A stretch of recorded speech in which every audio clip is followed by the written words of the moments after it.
Juan Kapitulo 6, versikulo 35. Si Jesus miingon kanila, "Ako mao ang pan nga naghatag sa kinabuhi.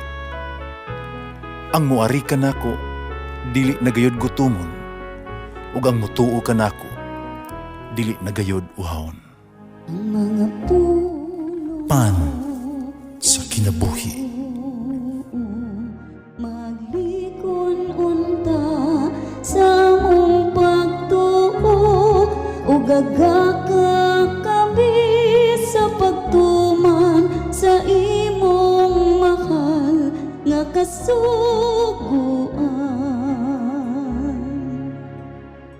Ginawa na kaninyo ang Santos Ebanghelyo sumala ni San Lucas. Sa kanong kabulan sa pagmabdos ni Isabel, gipadayag sa Dios o gipadala sa Dios ang anghel nga si Gabriel ngadto sa kalungsod sa Galilea ginganlag Nazaret. May mensahe siya alang sa usa ka batan-ong dalaga nga sinayuran sa usa ka lalaki ginganlag Jose kaliwat ni Hari David. Maria ang ngalan sa babae. Miadto ang anghel kaniya miingon, "Paglipay, ang Ginoo nagauban ug nagpanalangin kanimo pag-ayo." Nalibo pag-ayo si Maria pagkabati niya si mensahe sa anghel na malandong siya kung unsay kahulugan sa iyang mga pulong. Miingon ang anghel kaniya, "Ayaw kahadlok Maria, ikahimutan ka sa Dios. Ang maldos kang mga anak kang lalaki, ngalan mo siya Jesus. Mahimo siyang inila ug tagon siya nga anak sa Dios nga labing halangdon. Ang Ginoong Dios maghimo kaniyag hari sama sa iyang katigulangan nga si David. Mahimo siyang hari sa mga kaliwat ni Jacob hangtod sa kahangturan. Ug dili gayod matapos ang iyang gingharian." Si Maria miingon sa anghel, "Ula ako, sa unsa man pagkahimo ni ini?" Ang anghel mitubag, "Bukod sa kanimong Espiritu Santo, magabilin ang gahom sa Dios diha kanimo.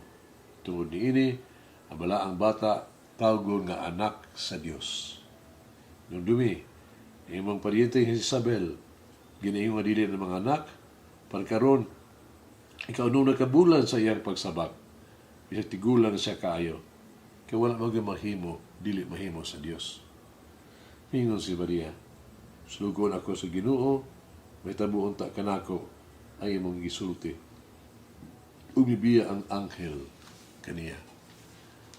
Ang Ebanghelyo sa Ginoo.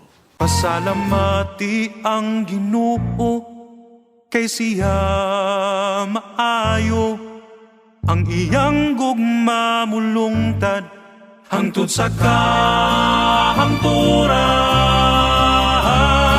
Pasalamati ang Dios sa tanang mga Dios, ang iyang gugma malungtaron.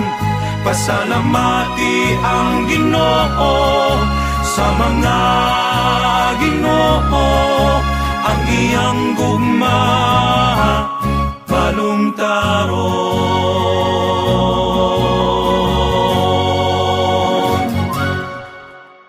Doon ay panultion sa mga mag-ialamon ba?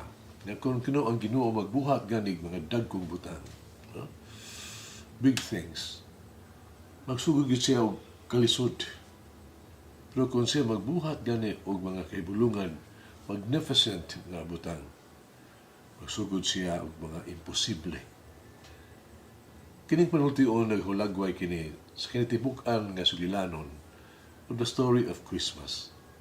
Nagsugod kini sa usa ka imposible, ang Dios nga nahimong tao. Imposible. Uban sa kooperasyon ni Maria hinuon, ang imposible na himong posible. Karon ato ang ipunting, ato ang pagtagal kang Maria. Si Maria usa ka maampuon nga babae. Ay ang pag-ampo kinahanglan mahimong modelo sa tuang sa tagsa ka pag-ampo. Usa man di ang pag-ampo alang kang Maria. Una, para kay Maria, ang pag-ampo mo ang pagpaminaw sa pulong sa Dios. Ang Ebanghelyo nag-ingon, ang manulunda, mingon kang Maria, maghimaya ka usa ka pinalabi, the favored one, ang Ginoo anaa kanimo. Panalibog siya pag-ayo sa gisultis na manunundag. Kung usa kaha kini ang matang sa pagtibaya. Si Maria wala makasabot sa mga pulong sa manulunda sa silugdan. Nabusa, iyang malandungan kini. Kini mao lamang ang sinugdanan. Sa tibuok niyang kinabuhi, kanunay siyang naminaw sa Dios, sa pulong sa Dios. Sama kang Maria, pagaminaw kita sa tingog sa Dios kung hupta nato ang kahilom sa kinabuhi. Kinuha para kang Maria, ang pag-ampo mo ang pagkiksulti, communication with God sa Ginoo. Sa pagbasa sa Ebanghelyo, si Maria miingon, usa ang pagkahimo ni ini nga wala man ko'y relasyon sa usa ka lalaki. Kung may malandong sa mga pulong sa manulunda, si Maria dayon nipatinaw sa Dios. Dili niya mahaduraw, kaya imagine ba, nga siyang kaugalingon, nga mamabdos, no? Sa kamatuoran nga wala magyud siya relasyon sa usa ka lalaki. Ang pag-ampo, dili lamang pagmamati sa Dios, ang pag-ampo mo usab ang pagkigsulti sa Dios. Di usa ka born again Kristiyano o Muslim, Katoliko. Nga nag-uban sila, naglalis. Nindot ang lahang pa nagsultihan na itinuod. Apan sa kadugayan, nakainit kini, nahimong debate, kung usaon pagkabot yun ang kalinaw pong kanila. Usa sa anghel sa Ginoo mipakita kanila nag-ingon, ang kalinaw na kaninyo. Ano matapos ang inyong panalantugi, pangayo, pag-ampo, o bisan unsa na makatabang kaninyo, pero makapot ang kalinaw. Nagsugod na ang born again, no? Christian born again, sa pag-ampo. Ano mabuntog ang kalinaw, kung po niya, ang mga Muslim kinahanglan na mawala gikan ning kalibutan. Yang Muslim usab ni ampo do pagtubag. Ano makabatog kalinaw ning kalibutan. Ang mga born again unta kinahanglan tangtangon gikan ni ining dapita ning kalibutan.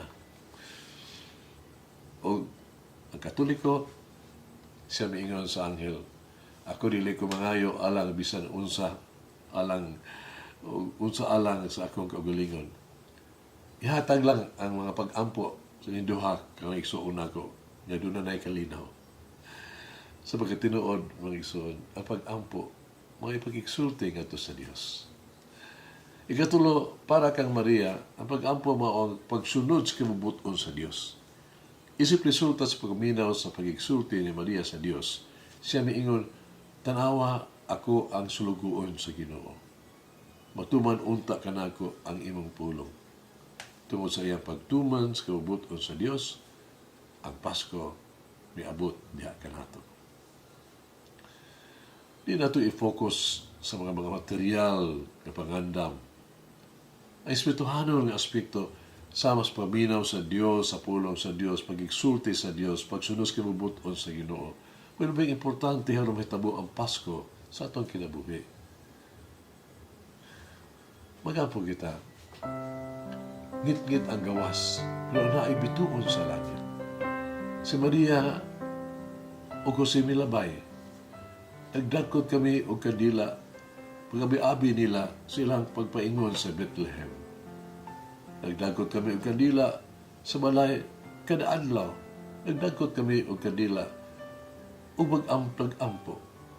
Ang kalibutan na kinahanglan kanimo sa pag-anhi o pagabilin batang Jesus, mianhi sa amo ang mga kasing-kasing, maabos ang kasing-kasing unta karon. Amen. Mama Mary, help me to truly believe that nothing is impossible with God. Malangin ang Diyos magagawang sa tanan, Amahan, Anak, Espiritu Santo. Amen. May the Lord of the divine mercy bless us all, heal us from all diseases and suffering. Ayun unta niya kita, tanang mga sakit na to sa lawas. O sa kalag, body and soul. In the name of the Father, the Son, and of the Holy Spirit. Jesus, I trust in you. Amen. Whoever eats the bread of life will never hunger, says the Lord.